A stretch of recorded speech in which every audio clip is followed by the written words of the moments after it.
gereja yang satu.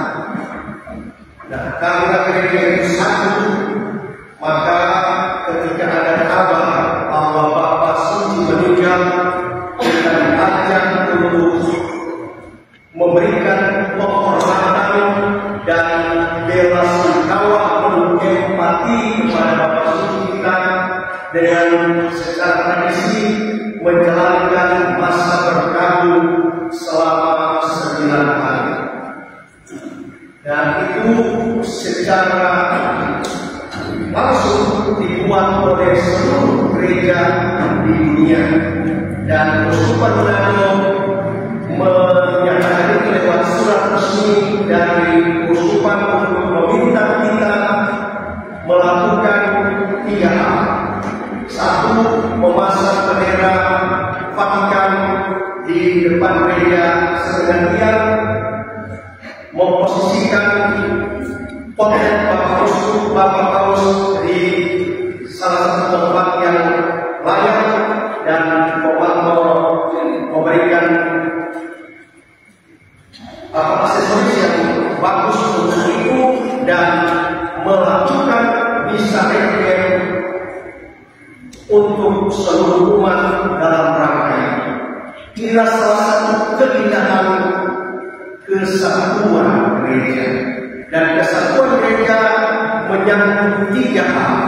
1. Teratur. 2. Tertib. 3. Taat.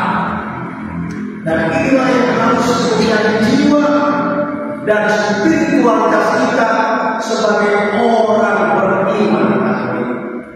Teratur, tertib, taat. Sehingga sangat indah kita sedang merepresentasikannya di dalam gereja ini. Dari semua wilayah paroki datang untuk membangun kesatuan itu, melampaui hal-hal yang ekonomis, melampaui hal-hal yang sosial, melampaui hal-hal yang lain. Kita datang berhimpun di sini menyatakan hormat kita kepada pemimpin gereja, pengantin Petrus, untuk kita saling doa.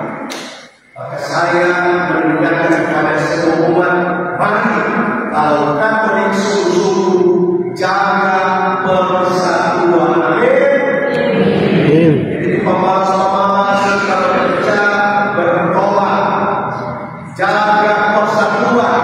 Persatuan itu harus diisi dengan ketertiban dan keteraturan serta ketaatan. Jangan ikut Anda punya mau, tapi ikut arahan pemimpin gereja yang pasti akan mengajak kita berjalan penuh pengharapan menuju keselamatan dan kebahagiaan. Dan Bapak Suci sangat luar biasa melihat gereja sebagai rumah sakit belas kasihan. Maka kami saya sebagai pastor paroki selalu ajak, mari datang ke gereja apapun kondisi dan kemampuan keluargamu. Saat engkau susah, sedih, berduka, sukses, gagal, datanglah di ruang gereja ini sebagai rumah sakit belas kasihan. Maka tidak usah menyombong-nyombongkan diri dan menghebohkan diri bahwa yang paling hebat dan paling sibuk, sehingga mau lupa daratan untuk datang di rumah sakit belas kasihan ini. Kenapa? Suatu saat orang yang punya nafas kehidupan akan berhenti dan mencari siapa saudara. Cari belas kasihan dari Tuhan melalui doa-doa saudara-saudara Anda yang sedang hidup dan masih yang pusat dan puncaknya ada pada perayaan Ekaristi Allah. Maka mari kita jaga persekutuan iman. Orang yang masih suka malas, yang masih mengalami debat dan heboh, sehingga tidak mau bekerja sama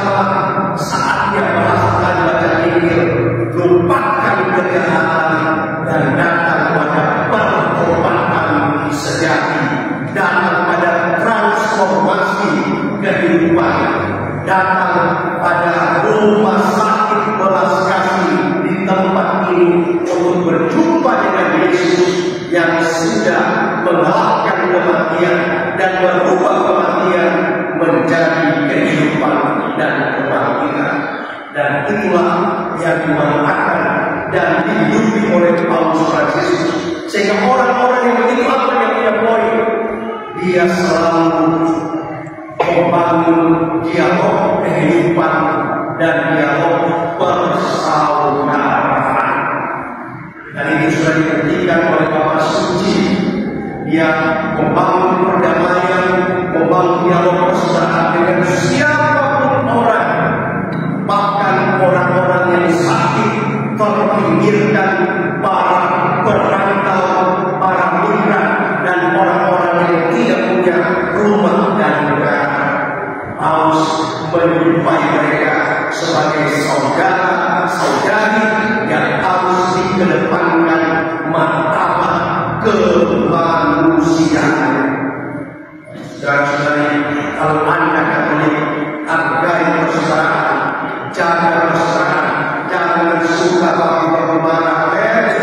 Amin. Mari kita bersaudara, mari berdamai, mari kita menghayati rahmat indah luar biasa dari pemerintahan Tuhan dan dari kesaksian hidup Bapak Paulus Fransiskus untuk kita menjadi pesiar pengharapan yang menjadi cahaya suci bagi siapapun orang yang kita bungkus dalam semangat persatuan yang berisi keteraturan, ketertiban, ketaatan yang kita bangun dalam bahasa gereja paroki Santo Yosef Saroso, Baku baik, Baku tolong, Baku bikin.